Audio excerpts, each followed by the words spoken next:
/pettyrevenge best friend called me bastard over MLM, so I ruined her business. You're being such a selfish bastard right now, Emma. I thought our friendship meant something to you. I stared at my phone screen in complete shock, reading Sarah's text message for the third time. Sarah, the same girl who'd held my hair back when I got food poisoning at summer camp. The same person who'd driven 4 hours to bring me ice cream when my dad left. My best friend of 22 years had just called me a bastard because I wouldn't buy overpriced leggings from her new business venture. This couldn't be real. But there it was, followed by another message. I guess I know where I stand in your life. Don't come crying to me when you realize what an amazing opportunity you missed out on. I set my phone down on my kitchen counter and tried to process what had just happened. 3 months ago, Sarah had excitedly told me about joining something called Luxlift, a company that sold athletic wear and promised financial freedom. At first, I'd been supportive. Sarah had always struggled financially since her divorce, working 2 part-time jobs just to make rent. If this could help her, I was all for it. But then came the constant posts on social media. Photos of her holding checks that I now suspected were fake, inspirational quotes about boss babes, and before and after photos using products she'd never mentioned using before. My bubbly, down-to-earth best friend had transformed into someone I barely recognized, a walking, talking sales pitch. The messages started innocently enough. Hey girl. Want to try some amazing new workout gear? I politely declined, explaining I was trying to save money. Then came the follow-ups. The limited time offers. The guilt trips about supporting female entrepreneurs. The increasingly desperate attempts to get me to host a Luxlift party for my coworkers. I'd watched the same pattern play out with her other friends. Sarah had systematically worked through her contact list, targeting every woman she knew. Her sister. Her college roommate. Even her elderly neighbor, Mrs. Peterson, who hadn't worked out a day in her 78 years. Tonight had been the final straw.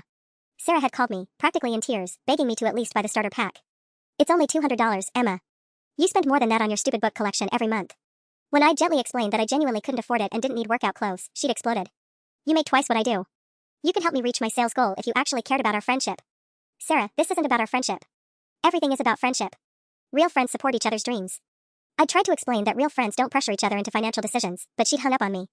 20 minutes later, those text messages appeared. I picked up my phone again, scrolling through our conversation history. Somewhere in the past few months, every single interaction had become about Luxlift. She hadn't asked about my promotion at work, or my mom's surgery recovery, or even my breakup with David. It was all sales pitches and recruitment attempts disguised as friendship. My hands were shaking as I opened Instagram and saw her latest post, a photo of herself crying with the caption, "When people you love don't believe in your dreams, broken heart, #bossbabe, #Luxlift, #cutting off negativity." I knew that post was about me. 22 years of friendship, and she was publicly painting me as the villain for refusing to become her customer. That's when something inside me snapped. Sarah wanted to play games with our friendship? Fine. But she'd picked the wrong person to manipulate. I spent the next hour doing what I should have done months ago, research. Real research, not the glossy promotional material Sarah had been shoving down everyone's throats. What I found made my stomach turn. Luxlift was a textbook pyramid scheme. The FTC had multiple complaints filed against them. Their income disclosure statement, buried deep on their website, revealed that 97% of participants made less than $500 per year. The average entrepreneur actually lost money once you factored in the required monthly purchases, conference fees, and starter pack costs. But the worst part? The success stories Sarah kept posting weren't even from Luxlift. I reverse searched the images and found them on stock photo sites and other MLM companies' promotional materials. Those checks she'd been flashing on Instagram? Completely fabricated. My best friend wasn't just being manipulated, she was actively lying to recruit others into the same trap. I screenshot everything. Income disclosures, complaint records, fake testimonials. Then I started digging into Sarah's own claims.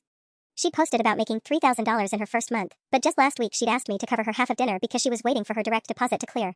She'd claimed to have transformed her body with Luxlift supplements, but I knew she'd been working with a personal trainer since January, months before she'd even heard of Luxlift. The lies kept piling up, and each one felt like another betrayal. Around midnight, my phone buzzed with a text from my coworker Jenny. "Hey, did Sarah reach out to you about that workout thing? She's been messaging me nonstop and even showed up at my apartment tonight." I felt so pressured I almost bought something just to get her to leave. My blood ran cold.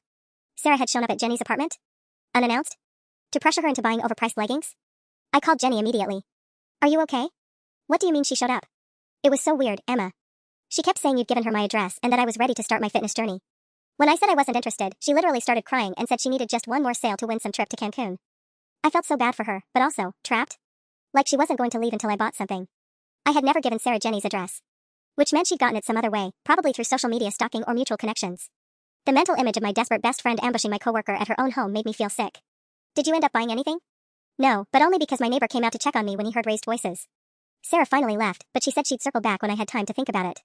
After I hung up, I sat in my dark living room feeling like I was mourning someone who was still alive. The Sarah I'd grown up with, the one who'd helped me build blanket forts and practice driving in empty parking lots, was gone.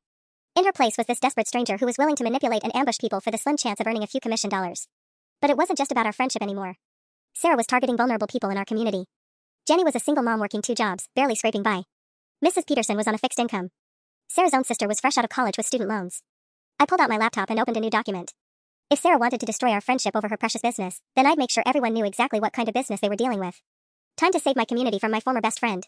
The next morning, I woke up to 17 missed calls and 43 text messages from Sarah. My heart hammered as I scrolled through the increasingly unhinged wall of texts that had arrived between 2 a.m. and 6 a.m. Emma, I know you're ignoring me. Jenny told me you called her last night. Why are you talking to MY customers behind my back? This is so messed up. I'm trying to build something here and you're sabotaging me. I saw you were active on Instagram at 1 a.m., so don't pretend you're sleeping. You're being a toxic friend and I'm starting to think maybe we need a break. Wait, no, I didn't mean that. Please call me back. My upline says people like you are what's holding me back from success. Emma, please just call me. We can work this out. The messages kept coming, getting more desperate and accusatory. But it was the final one that made my blood freeze. I know you think you're protecting people, but you have no idea how much money I've already invested in this. If I don't make this work, I'll lose everything. Everything, Emma. I need you to stop whatever you're planning. My hands trembled as I realized what she was telling me. Sarah hadn't just joined an MLM, she'd gone into debt for it. Serious debt, by the sound of it. Which meant she wasn't just desperate for sales anymore. She was financially trapped. I was still processing this when my phone rang. Unknown number. Hello? Emma? This is Diane, Sarah's mom. Her voice was tight with anxiety. Can we talk? My stomach dropped. Of course. Is everything okay? No, honey, it's not. I heard her take a shaky breath. Sarah called me crying at 5 this morning, saying you were trying to ruin her business. She was frantic. Talking about how she'd put the down payment for her car on a credit card to buy more inventory, and if her sales don't pick up this month, she won't be able to make rent. The room started spinning. Sarah's car, the certified pre-owned Honda she'd been so proud of finally being able to afford after the divorce. She'd risked her transportation for leggings inventory. Diane, I know this isn't your fault, she interrupted quickly. I'm calling because I'm scared for her. This company has gotten its claws into her so deep, and everyone who tries to talk sense into her becomes the enemy. Her sister won't even take her calls anymore because Sarah accused her of being jealous of her success when Rebecca refused to quit her teaching job to join LuxLift. She asked Rebecca to quit teaching? My voice came out as a whisper. Last month. Said Rebecca was wasting her potential in the old economy when she could be making 6 figures selling workout clothes. Diane's voice cracked. Emma, my daughter tried to recruit her own mother into this thing. She had a whole presentation prepared about how I could supplement my retirement income. I'm 71 years old. I closed my eyes, feeling sick. What do you want me to do? I don't know. But whatever you're planning, and don't try to tell me you're not planning something, I've known you since you were 6, please be careful. Sarah's not thinking clearly anymore. This company has convinced her that anyone who doesn't support LuxLift is against her personally. She's isolated herself from half the family already. After Diane hung up, I stared at the research document I'd started last night. My plan had been simple, expose the truth about LuxLift and Sarah's tactics to protect others from being scammed. But now I understood the real scope of what I was dealing with. Sarah wasn't just pushing products on people, she was drowning. And in her desperation to stay afloat, she was willing to drag down anyone she could reach. The question was, could I save our community without letting my former best friend completely destroy herself in the process? My phone buzzed with another message from Sarah. I know you're awake. We need to talk. Meet me at our coffee shop at noon or I'm coming to your apartment. I stared at the thread in disbelief. 22 years of friendship, and it had come to this. Time to face the monster my best friend had become. I arrived at Brewster's Coffee 15 minutes early, choosing our usual corner table out of habit before realizing how stupid that was. This wasn't going to be one of our normal catch-up sessions over caramel lattes. I ordered a black coffee and sat facing the door, my phone recording app ready and my printed research folder hidden in my purse. Sarah walked in exactly at noon, and I barely recognized her. She'd lost weight, not in a healthy way, and her LuxLift athletic wear hung loose on her frame. Dark circles shadowed her eyes, and her hair was pulled back in a messy bun that looked more frantic than casual. But it was her expression that hit me hardest, equal parts desperation and rage. She slid into the seat across from me without ordering anything. Okay. Let's talk. Sarah. No. She held up her hand. Me first. I've been up all night thinking about this, and I need you to understand what you're doing to me. Her voice was shaky but controlled. I have $17,000 in credit card debt because of LuxLift inventory sitting in my spare bedroom. 17,000, Emma. My rent is due in 6 days, and my car payment bounced last week. My coffee suddenly tasted like ash. Jesus, Sarah. 17,000? My upline promised that if I invested in more inventory, I'd hit the next level and unlock bigger commission rates. She showed me charts, income projections. Sarah's hands were trembling as she spoke. But none of my friends want to buy anything anymore. They're all avoiding me, and I know it's because people like you are poisoning them against the opportunity. People like me? Negative people. She leaned forward, her voice getting louder. People who don't understand business, who want to keep me stuck in poverty because it makes them feel better about their own boring lives. I glanced around. The other customers were starting to stare. Sarah, lower your voice. And that's not. Did you know Jenny posted in the neighborhood Facebook group last night? Sarah's eyes were wild now. She warned people that I was harassing residents with aggressive sales tactics. My own neighbor shared the post saying I made her uncomfortable when I offered her a free sample. A free sample, Emma. My stomach clenched. I hadn't told Jenny to post anything, but I wasn't surprised she had. Maybe that's because showing up at someone's apartment uninvited. I was being entrepreneurial. Taking initiative. But now everyone's treating me like some kind of predator instead of a businesswoman trying to help them look and feel their best. Tears started streaming down her face. My upline says this is normal, that successful people always face resistance, but Emma. I'm scared. For just a moment, I saw my real best friend again, vulnerable and frightened. But then she wiped her eyes and her expression hardened. That's why I need you to fix this. Fix what? Post something on your social media. Tell people you were wrong about LuxLift, that you've seen how amazing the products are. Host a party next weekend, I'll give you everything at cost. Just help me move this inventory so I can make rent. I stared at her in disbelief. You want me to lie to my friends and coworkers? I want you to support me. Like best friends do. Her voice cracked. Emma, if I don't hit my sales target this month, I lose my car. If I lose my car, I can't get to work. If I can't get to work, then quit Luxlift. The words hung in the air between us like a bomb. Sarah's face went completely white, then flushed red. Quit? She laughed, but it sounded hysterical. I can't quit. I owe too much money. The only way out is through. I have to make this work. That's when I realized with crystal clarity that my best friend was completely trapped, and she was willing to trap everyone else to escape. I pulled out my phone and opened the voice recorder. Sarah, I need you to listen to what you just said. What are you doing? Her eyes darted to my phone suspiciously. You said the only way out is through. That you have to make this work. I kept my voice calm even though my heart was racing. But what if it doesn't work? What if Luxlift is designed so that people like you never actually make money? That's not, people do make money. My upline Jessica made $30,000 last month. Did you see her tax returns? Her bank statements? Sarah's face flushed. I don't need to see. Because I spent last night researching Luxlift's income disclosures. I pulled the folder from my purse and opened it on the table. 97% of participants make less than $500 per year. The average person loses money. Those are just numbers from people who didn't work hard enough. Sarah, look at this. I pointed to a screenshot I'd printed. This is Jessica's success story that she showed you. I found the exact same photo on 4 different MLM websites. Same woman, same check, just with different company logos photoshopped on. Sarah grabbed the paper, studying it with growing horror. That can't be right. And this, I continued, pulling out another page, is Luxlift's complaint record with the Better Business Bureau. 47 complaints in the last 6 months, mostly from people saying they were pressured to go into debt for inventory that never sold. Stop. Sarah's voice was barely a whisper. Just stop. I'm trying to help you see. No, you're trying to destroy me. She slammed her hand on the table, making our coffee cups jump. Even if some of this is true, it doesn't matter anymore. I'm already in too deep. I have to make this work. Sarah, listen to yourself. My upline is coming to town next week, she continued frantically. Jessica's driving down from Chicago to help me strategize. She says I just need to expand my warm market, get more aggressive with follow-ups. She has techniques that always work. I felt ice in my veins. What kind of techniques? Well, like with Mrs. Peterson. Jessica says I should emphasize how the compression leggings could help with her arthritis, maybe mention how worried I am about her health. You want to manipulate a 78-year-old woman using her medical condition? It's not manipulation. It's finding the right emotional connection. Sarah's eyes were bright with desperate enthusiasm. And Jessica says if people claim they can't afford it, I should offer payment plans, or suggest they could put it on a credit card. She calls it helping them find a way to say yes. My hands clenched into fists. Sarah, that's predatory. That's business. And if you really cared about me, you'd understand that sometimes you have to push through people's resistance to help them see what they really need. What they really need is to keep their money. You know what? Sarah stood up abruptly, her chair scraping against the floor. I see what's happening here. Jessica warned me this might happen. She said my biggest obstacle would be the people closest to me trying to sabotage my success because they can't handle seeing me rise above them. That's insane, Sarah. I make twice what you. Exactly, she pointed at me accusingly. You've always had more money than me, more opportunities, more stability. And now that I finally found something that could change my life, you can't stand it. The coffee shop had gone completely quiet. Everyone was staring at us now, but Sarah seemed oblivious. You're going to sit there and watch me lose everything because you're too selfish to help me succeed. Well, congratulations, Emma. You win. I hope destroying our friendship was worth it. She stormed toward the door, then turned back. And when I'm homeless next month, remember that you could have prevented it with one simple Instagram post. The door slammed behind her, leaving me sitting alone with a folder full of evidence and a terrible realization. Sarah wasn't just trapped in an MLM anymore. She was becoming the trap. I sat in the coffee shop for another hour after Sarah left, my hands shaking as I processed what had just happened. The woman who stormed out wasn't my best friend anymore, she was a stranger wearing Sarah's face, spouting manipulative tactics like they were gospel. But it was her threat about Mrs. Peterson that haunted me most. Sarah planned to exploit an elderly woman's arthritis to sell her overpriced compression leggings. The same Mrs. Peterson who used to give us homemade cookies when we were kids, who never forgot our birthdays even when her own family did. I drove straight to Mrs. Peterson's house. She answered the door in her floral housecoat, her face lighting up when she saw me. Emma. What a lovely surprise. Come in, dear. Her living room looked exactly the same as it had 20 years ago, crocheted doilies, family photos, and a faint smell of vanilla candles. But now I noticed things that made my heart ache, the pill organizer on her coffee table, the way she favored her left leg when she walked, the stack of medical bills partially hidden under a magazine.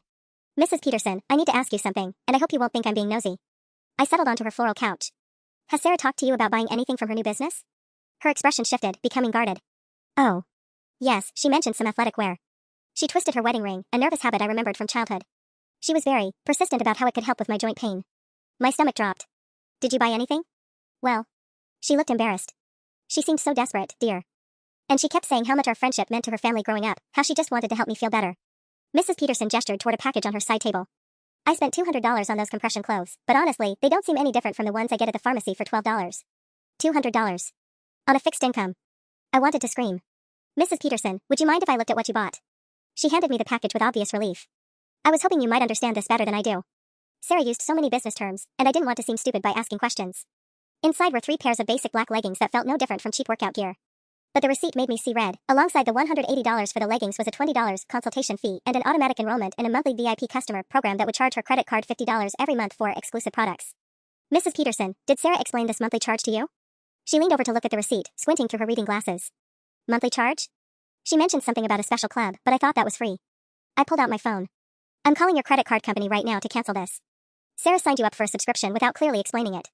While I was on hold with the credit card company, Mrs. Peterson made us tea with shaking hands. Emma, I have to ask, is Sarah in some kind of trouble? When she was here, she seemed so frantic.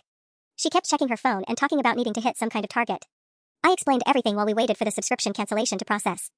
Mrs. Peterson listened with growing horror. That poor girl, she whispered when I finished. Her mother must be worried sick. She is.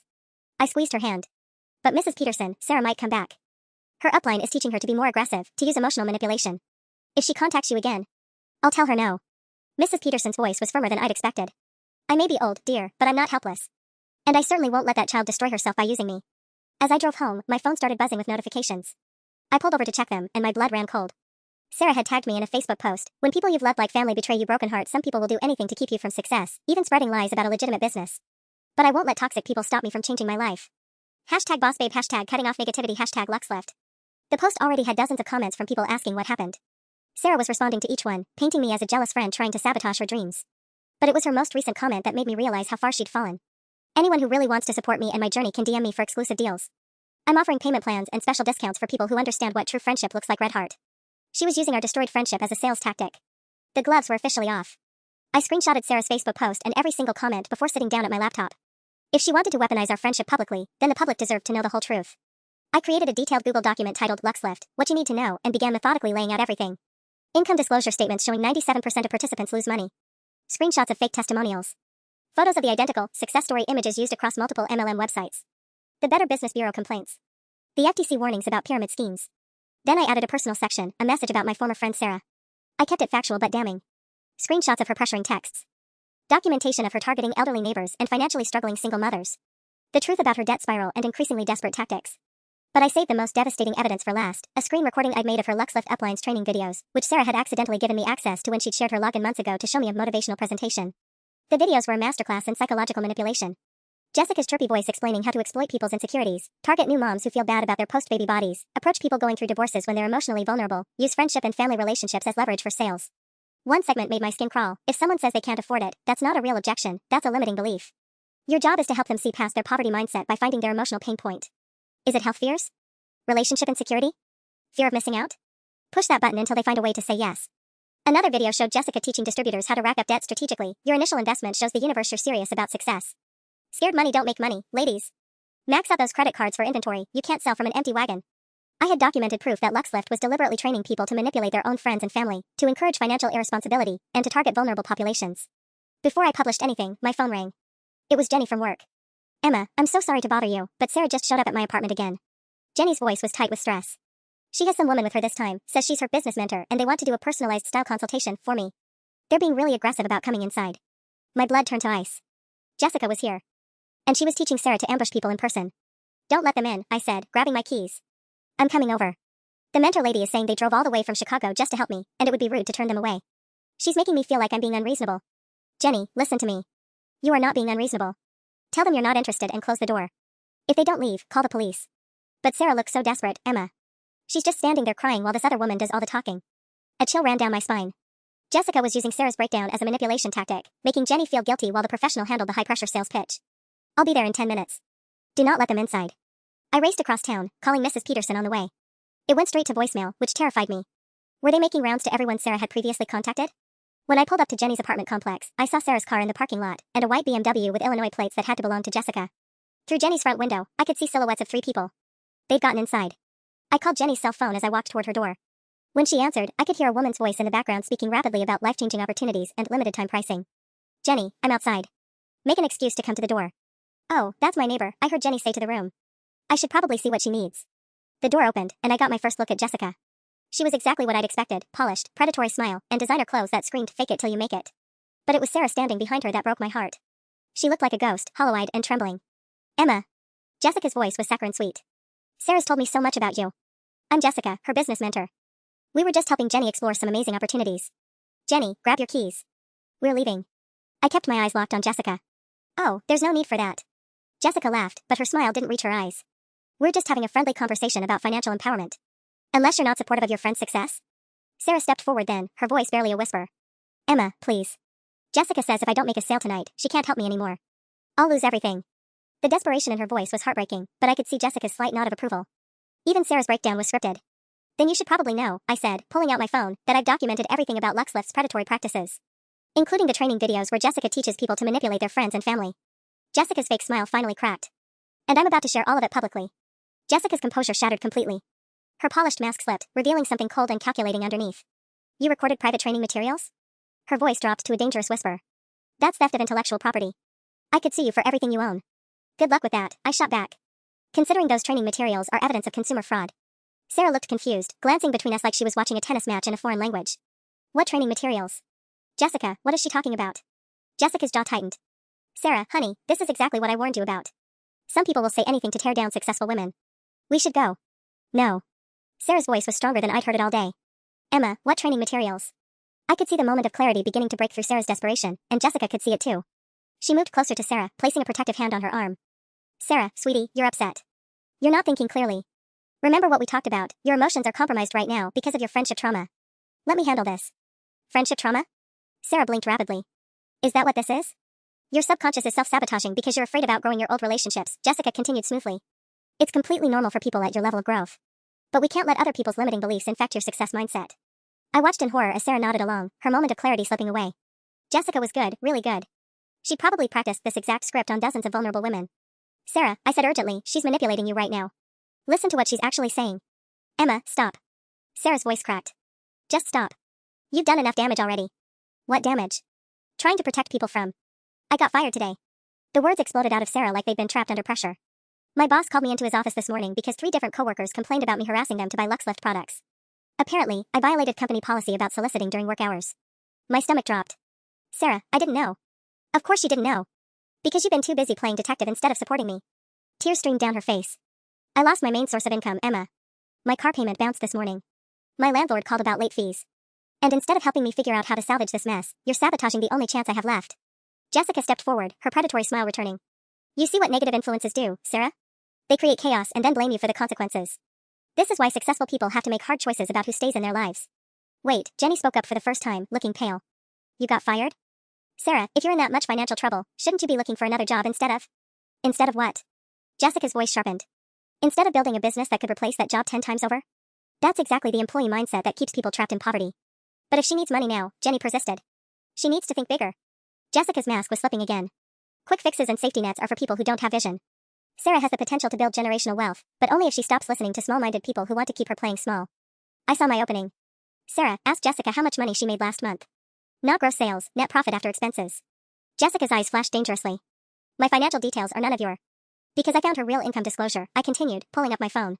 Jessica made $300 in profit last month. 300. After 2 years with Luxlift. Sarah turned to stare at Jessica, confusion and horror dawning on her face. But you said you made 30,000. In sales volume, Jessica said quickly. Before business expenses. That's how real entrepreneurs measure success. That's how scammers hide their failures, I cut her off. Sarah, she's been lying to you about everything. The parking lot went dead silent except for the sound of Sarah's rapid breathing. I could see her mental calculations spinning, the debt, the lost job, the lies, the manipulation. For a moment, I thought she might finally break free. Then her phone buzzed with what sounded like a payment notification, and her face went ashen. My rent check just bounced, she whispered. Jessica's smile turned triumphant. Which is exactly why we need to focus on solutions, not problems. Sarah, I brought the premium starter package in my car. If we can get you qualified tonight. I realized with growing horror that Jessica was about to push Sarah even deeper into debt while she was at her most vulnerable. And worse, Sarah looked desperate enough to say yes. The premium package? Sarah's voice was barely audible, but I could hear the dangerous hope creeping in. How much is it? Jessica's eyes lit up like a shark smelling blood. Well, it's normally $5,000, but for someone with your potential. $5,000? Jenny's voice cracked. Sarah, you just said your rent bounced. It's an investment, Jessica said smoothly, shooting Jenny a withering look. And I can offer special financing terms for serious entrepreneurs. Sarah, this package includes everything you need to reach the diamond level, premium inventory, marketing materials, and my personal mentoring for the next 6 months. I watched Sarah's face cycling through desperation, fear, and something that looked almost like relief. The relief terrified me most. I have 1 credit card left, Sarah said slowly. The limit is $6,500. Perfect. Jessica clapped her hands together. The universe is telling you this is meant to be. Sarah, this is your moment. No. I stepped between them. Sarah, you cannot put $5,000 on a credit card when you can't make rent. Don't tell me what I can't do. Sarah's desperation exploded into rage. You have no idea what it's like to lose everything. At least this gives me a chance. It's not a chance, it's financial suicide. Jessica inserted herself smoothly back into the conversation. Sarah, I can see your friend is triggering your scarcity mindset. This is exactly the kind of toxic influence we discussed. Why don't you and I go to my car where we can focus on abundance thinking? Wait, Jenny said suddenly, her face pale. I need to tell you something, Sarah. My sister-in-law fell for something exactly like this 2 years ago. She ended up filing for bankruptcy. Sarah whirled on her. Your sister-in-law didn't have a mentor like Jessica. She probably didn't work hard enough. She worked 18-hour days. Jenny shot back. She alienated our entire family trying to recruit people. She lost her house. Those are just stories designed to keep you afraid, Jessica said dismissively. Successful people always face criticism from. Shut up. The words came out of my mouth with such venom that everyone stopped talking. Jessica, I know exactly what you're doing. You found a desperate woman with a personal crisis and you're about to financially destroy her for a commission check. Jessica's polished facade finally cracked completely. You self-righteous bitch. You think you're saving her? She's going to lose her apartment anyway. At least with Lux Lift she has a shot at. At what? Ending up like the 47 other people who filed complaints against your company this year? Those people didn't follow the system. The system is designed to fail. I pulled up my phone, my hands shaking with fury. Sarah, look at this. These are bankruptcy filings from former Lux Lift distributors. 12 women in the last 6 months. All of them recruited by Jessica specifically. Sarah grabbed my phone, her face going white as she scrolled through the court documents. Jessica? Are these real? Those women lacked commitment, Jessica said, but for the first time, she sounded rattled. They gave up too early. You're different, Sarah. You have what it takes. You're a predator. The words came out of Sarah's mouth so quietly I almost missed them. Then louder, you're a fucking predator. Jessica's mask slipped entirely. You ungrateful little bitch. I drove 4 hours to help you, and this is how you. She never got to finish the sentence. Because that's when Sarah lunged at her. I managed to grab Sarah's arm before she could actually make contact with Jessica, but the raw fury in my best friend's eyes was terrifying. Sarah had always been the peaceful one growing up. I'd never seen her raise her voice, let alone attempt violence. Sarah, stop. I pulled her back, but she was shaking with rage.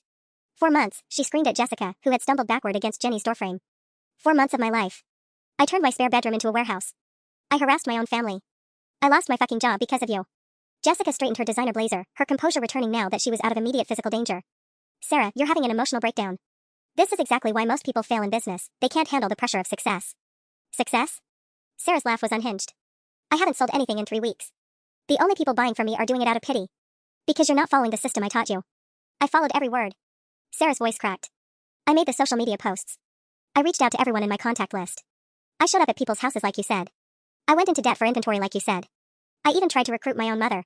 Jenny and I exchanged horrified glances. The full scope of Sarah's desperation was finally coming to light. And what do I have to show for it? Sarah continued, tears streaming down her face. $17,000 in debt, no job, and everyone I care about thinks I'm a crazy person. Jessica's expression had shifted to something cold and calculating. Sarah, I understand you're upset, but this conversation is being conducted in public with people who are clearly biased against our industry. Perhaps we should. Our industry? I couldn't help myself. You mean the industry where you lie about income, teach people to manipulate their families, and target vulnerable women? I teach empowerment. You teach exploitation. I pulled up another screenshot on my phone. This is from your own training group, Jessica. Quote, remember, a desperate person is a motivated person. Target women going through major life changes, divorce, job loss, new baby, death and family. Their emotional state makes them easier to convert. Jenny gasped. That's sick. Sarah stared at Jessica with growing horror. Is that why you recruited me? Because I was desperate after my divorce? Jessica's silence was answer enough. Oh my god. Sarah's voice dropped to a whisper. You've been hunting me this whole time. I've been mentoring you. You've been using me. Sarah's voice rose again. How many other divorced women are in your downline, Jessica? How many single moms?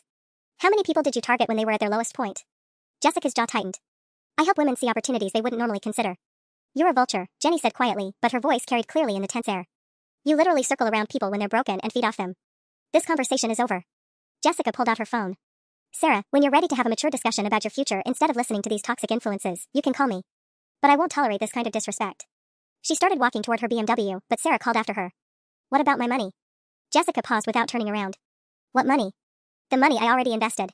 The starter packages, the monthly fees, the conference registration, all of it. Can I get refunds? Jessica's laugh was sharp and humorless. That's not how business works, Sarah. You made investments. Sometimes investments don't pay off immediately. That's the risk of entrepreneurship. But you said it was guaranteed. I said success was guaranteed for people who follow the system. Jessica finally turned back, her smile cold. Clearly, you didn't follow it properly. And with that devastating parting shot, she got in her car and drove away, leaving Sarah standing in the parking lot looking absolutely shattered. The silence after Jessica's car disappeared felt deafening. Sarah stood frozen in the parking lot, staring at the empty space where the BMW had been, like she was waiting for it to reappear and somehow undo everything that had just happened. Sarah? Jenny's voice was gentle, concerned. Are you okay? Sarah didn't respond. She pulled out her phone with trembling hands and started typing frantically. What are you doing? I asked, stepping closer. Texting her, Sarah muttered, her fingers flying across the screen. She can't just leave like that. We had a deal. She promised if I followed her system. I grabbed her phone before she could hit send. The message was a wall of desperate text begging Jessica to come back, promising to try harder, offering to max out her remaining credit card for the premium package. Sarah, no. Give me my phone back. She lunged for it, but I held it away from her. You don't understand, Jessica is my only connection to the company now. If she cuts me off, I'll never recover my investment. There is no investment to recover. The words came out harsher than I intended. It's gone, Sarah. All of it. She stared at me like I'd slapped her. Don't say that. I'm saying it because it's true. The money you spent on inventory? Gone. The conference fees? Gone. The monthly subscriptions? All gone. Stop it. Her voice was getting smaller. You were never going to make that money back because the system is designed for you to lose. Stop. Sarah screamed, her voice echoing off the apartment buildings. Several windows lit up as neighbors peered out to see what was happening. Just stop talking. You don't know everything. You don't know what Jessica told me privately. Jenny and I exchanged worried glances. What did she tell you privately? Jenny asked carefully. Sarah's eyes darted between us, and I could see her calculating whether to trust us with whatever Jessica had promised her. She said there were ways to make money even without sales. Special programs for people who really committed to the business. My blood ran cold. What kind of special programs? If I could recruit 5 people to sign up for starter packages, Jessica would give me a bonus that would cover my rent for 3 months.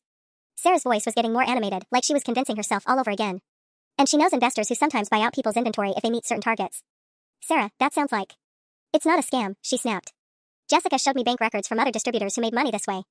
The same way she showed you fake success photos? I asked quietly. That stopped her short. I could see the doubt creeping back into her eyes, but she was fighting it desperately. That's different. These were real bank statements. That can be faked just as easily as photos. You don't know that. But her voice lacked conviction now. I could see the house of cards starting to wobble in her mind, and it terrified her. Because if she admitted Jessica had been lying about everything, she'd have to face the full reality of what she'd done to herself. Sarah, Jenny said gently, what if Emma's right? What if there are no special programs or investors? What would you do then? The question hung in the air like a challenge Sarah couldn't answer. Because we all knew what she'd have to do then, file for bankruptcy, move back in with her mother, start completely over at 28 years old. Sarah's phone buzzed in my hand with a text notification, and I glanced at it automatically. What I saw made my stomach drop. The message was from Jessica. Sarah, I've been thinking about our conversation. I may have been too hasty. Call me when you're alone and we can discuss those special opportunities one mentioned. But this has to stay between us, my other distributors wouldn't understand the advanced strategies. Sarah saw my expression change. What is it? Let me see. She was never going to be free of this nightmare. Even after everything we just exposed, Jessica was already circling back to sink her claws deeper. And the worst part? I could see in Sarah's eyes that she was ready to answer that call. I handed Sarah back her phone, watching her face light up as she read Jessica's message. The hope that flooded her expression was devastating because I knew exactly what was happening. Jessica was employing the classic abuser cycle, pulling Sarah back in just when she'd started to break free. See? Sarah's voice was breathless with relief.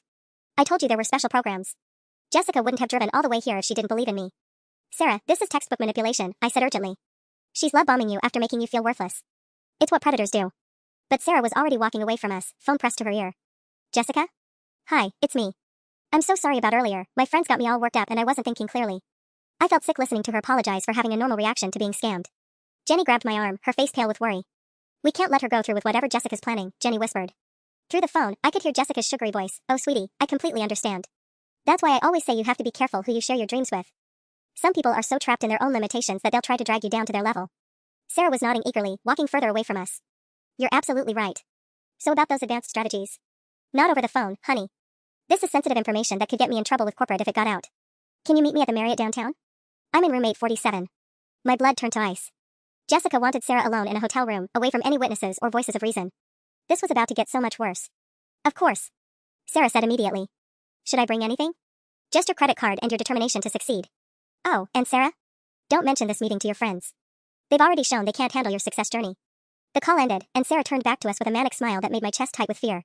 I have to go, she announced, already heading toward her car. Jessica has some exclusive opportunities she can only discuss privately. Sarah, please don't do this, I called after her. Think about what just happened. She manipulated you, lied to you, targeted you when you were vulnerable. She apologized for that. Sarah shot back.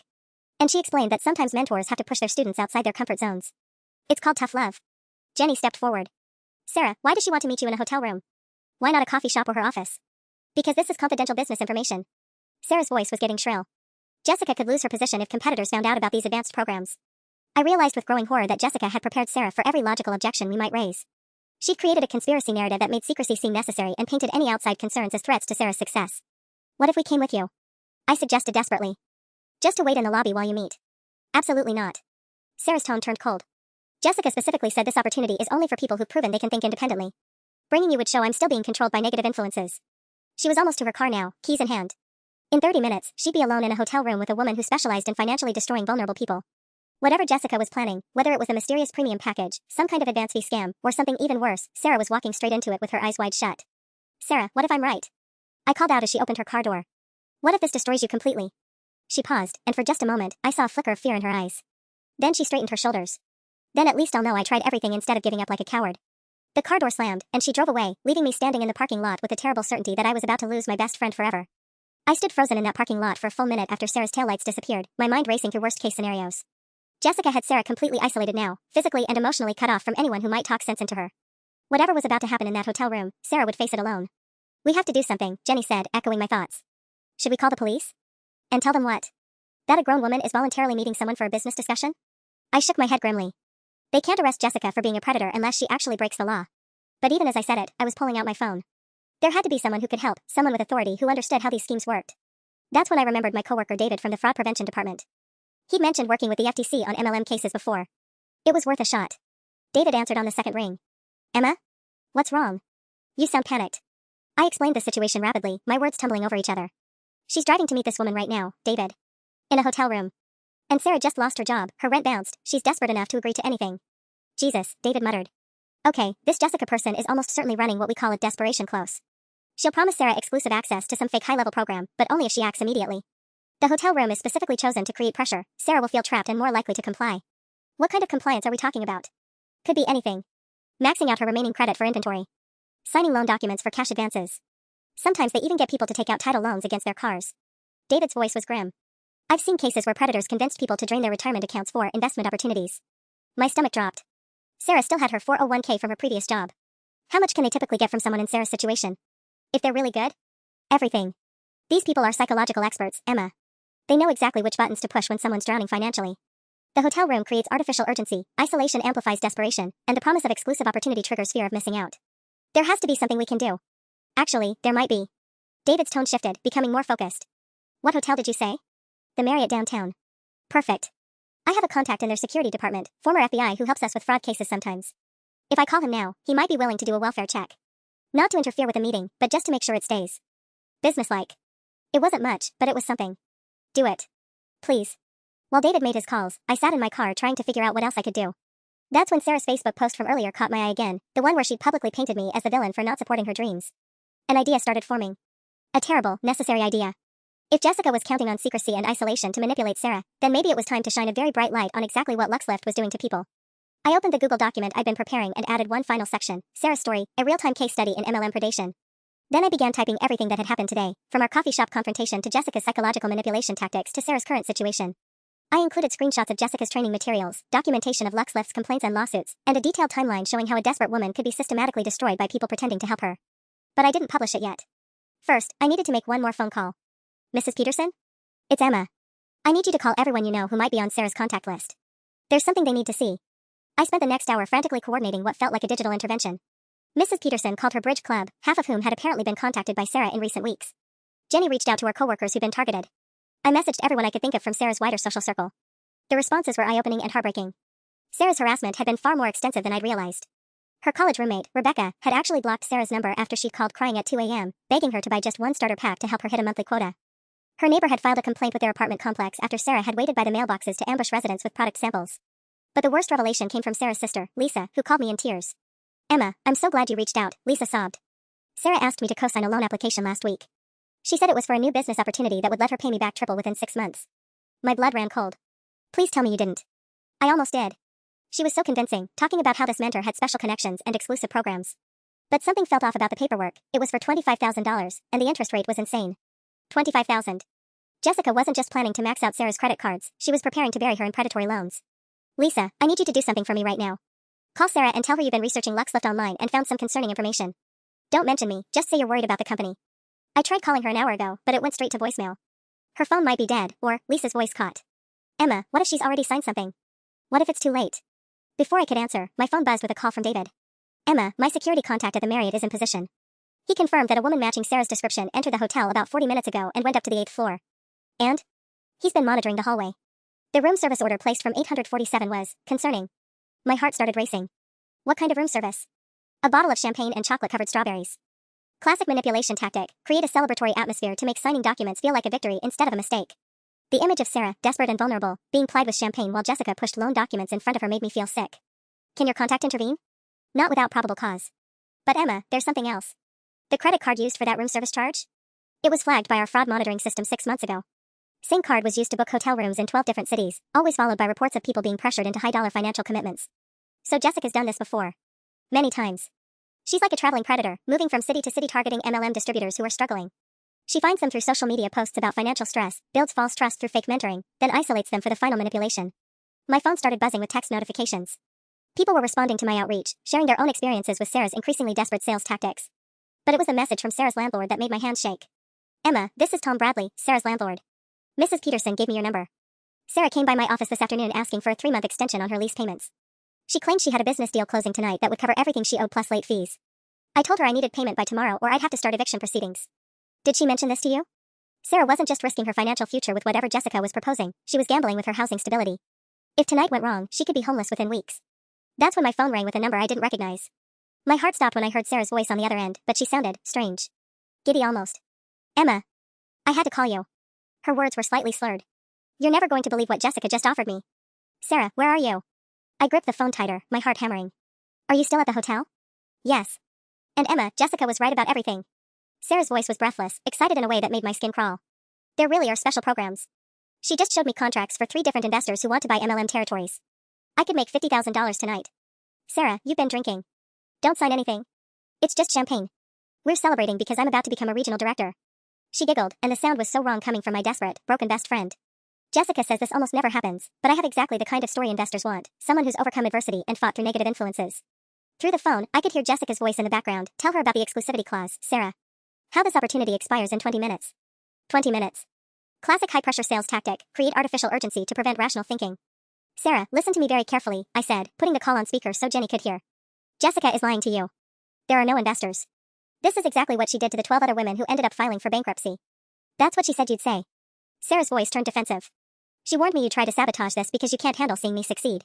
I could hear papers rustling in the background, and Jessica's voice became clearer. Sarah, sweetie, your friend is obviously listening.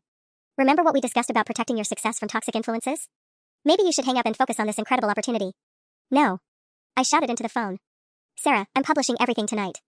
All of Jessica's training videos, her complaint history, the bankruptcy filings, everything. If you cite anything, it'll be part of a public fraud investigation. The line went quiet for a moment. Then Jessica's voice, sharp and angry, Sarah, hang up the phone right now. Your friend is threatening to interfere with a legitimate business transaction. But something had shifted in the silence. When Sarah spoke again, her voice was smaller, less certain. Emma, what do you mean, fraud investigation? Jessica preys on women in financial crisis. She's done this in 12 cities, targeting divorced women, single mothers, people who've lost their jobs. She finds them through MLM groups, builds false trust, then isolates them in hotel rooms for high-pressure financial manipulation. That's not. Sarah, don't listen to her. Jessica's voice was becoming frantic. She's trying to steal your breakthrough moment. Sarah, I continued urgently, ask Jessica for references from these investors. Ask for their business cards, their company websites, anything that proves they exist. More silence. Then Sarah's voice, shaky now, Jessica? Can I see some references for these investors? Sweetie, we don't have time for that. The offer expires. I just want to see something official. Business cards or... Sarah, this is exactly the kind of limiting belief that keeps people poor. Jessica's mask was completely off now, her voice sharp with anger. Successful people take calculated risks. They don't waste time on paperwork and verification. But Emma said there were other women. Emma is trying to sabotage your future because she's threatened by your potential. I heard Sarah take a shaky breath. If this is real, then it'll still be real tomorrow, right? After I've had time to think clearly? No. Jessica's voice was pure venom now. These investors are flying back to New York tonight. This is a once-in-a-lifetime opportunity, and if you're too weak to seize it. The line went quiet. Then I heard the most beautiful sound in the world, Sarah's voice, clear and strong for the first time in months. Get away from me. Now. 20 minutes later, hotel security escorted Jessica from the building while Sarah sat in the lobby, shaking but free. She'd lost everything to Luxlift except the one thing that mattered most, herself. When I arrived to pick her up, she looked me straight in the eye and said, I'm ready to come home.